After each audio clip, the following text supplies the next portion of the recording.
اس زندگی کے 3 حصے ہیں. آپ حیران ہوں گے، ذرا غور سے آج توجہ سے بات سنیے. 2 تو سب نے سنے ہیں، میں 3 کہہ رہا ہوں.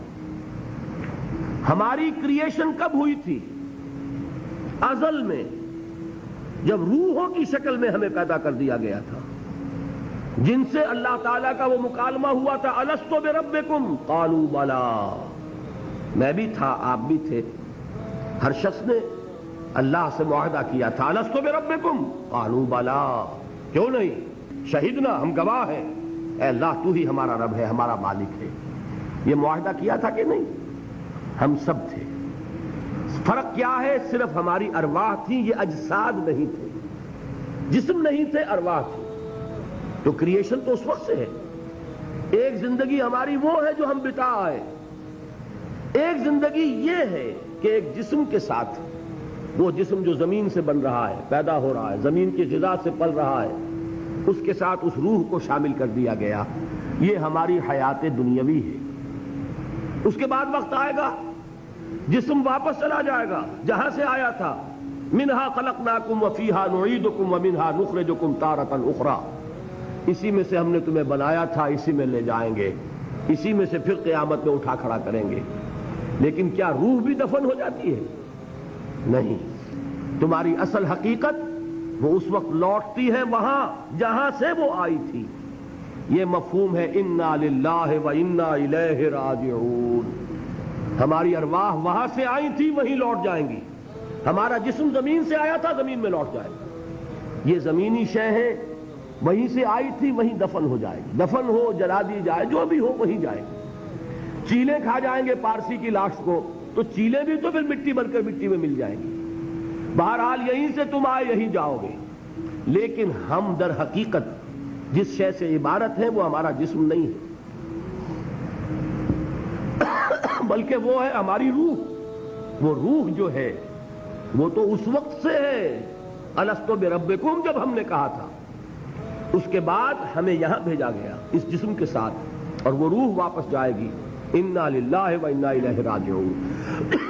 اب اس کو آپ نے سمجھا؟ انسانی زندگی کا یہ تصور ہے جسے ہم تسلیم کرتے ہیں. بدقسمتی جیسا کہ میں نے عرض کیا، پہلے حصے کو اکثر و بیشتر کوئی جانتا نہیں، ذکر کرتا ہی نہیں. 2 حصوں کو تو مسلمان نہ مانے گا تو وہ مسلمان ہی نہیں. حیات دنیاوی، حیات اخروی، یہ 2 تو ماننے پڑیں گے نا، ورنہ تو مسلمان ہی نہیں بنتا. بہرحال اگر یہ زندگی اتنی طویل ہے تو یہ درمیان میں جو موت کا وقفہ ڈالا، کیوں ڈالا؟ موت ایک زندگی کا وقفہ ہے، یعنی آگے بڑھیں گے دم لے کر. کیوں ڈالا؟ اس لیے کہ ایک حصہ تمہاری زندگی کا ایک امتحانی وقفہ بنا دیا جائے. خلق الموت والحیات لیبلوکم ایکم احسن عملا. موت اور زندگی کا یہ معاملہ اس لیے پیدا کیا تاکہ تمہیں جانچے، پرکھے، آزمائے کہ کون ہے تم میں سے اچھے عمل کرنے والے. یہ ایک امتحانی وقفہ ہے. میں نے 30 برس کہے تھے نا. آپ ایک امتحان سے واقف ہیں جو 3 گھنٹے کا ہوتا ہے. 3 گھنٹے کا پرچہ ہے. وہ صرف فرق کیا ہے؟ وہ کوانٹیٹیو ڈفرنس ہے، کوالیٹیٹیو ڈفرنس نہیں ہے. 3 گھنٹے کا پرچہ اور 30 برس کا پرچہ ہے جو میں اور آپ لکھ رہے ہیں اپنے اعمال سے، اپنے افعال سے، اپنے اقوال سے، اپنی ساری سعی و جہد سے. 30 برس کا ایک پرچہ ہے جو ہم دے رہے ہیں. یہ جو خلق الموت والحیات لیبلوکم ایکم احسن عملا، اور حیات انسانی کا یہ طول، علامہ اقبال کے 2 اشعار ہیں، نہایت قیمتی ہیں. آب زر کسی شے کا نام نہیں اقبال کے ان اشعار کے لیے. جو اس سے کہیں قیمتی شے ہو اس سے وہ لکھے جانے کے قابل ہیں. کیا فرماتے ہیں؟ تو اسے پیمانہ امروز و فردا سے نہ ناپ، جاویداں پہ ہم دواں ہر دم جواں ہے زندگی.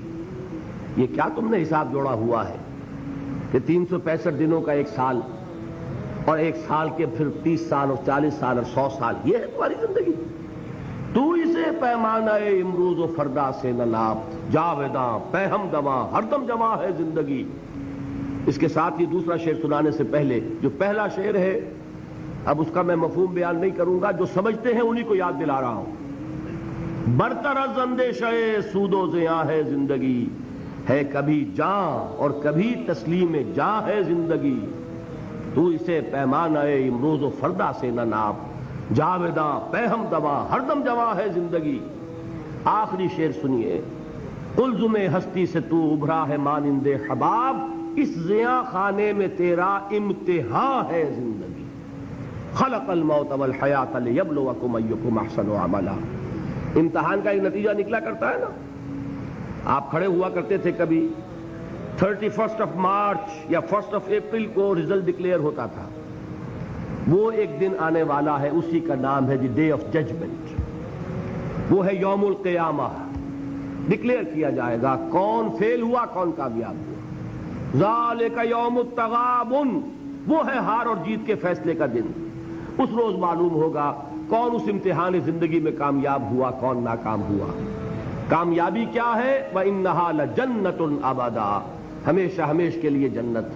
اور ناکامی کیا ہے؟ أَوْ لَنَارٌ أَبَدًا، یا جہنم ہے ہمیشہ ہمیش کے لیے۔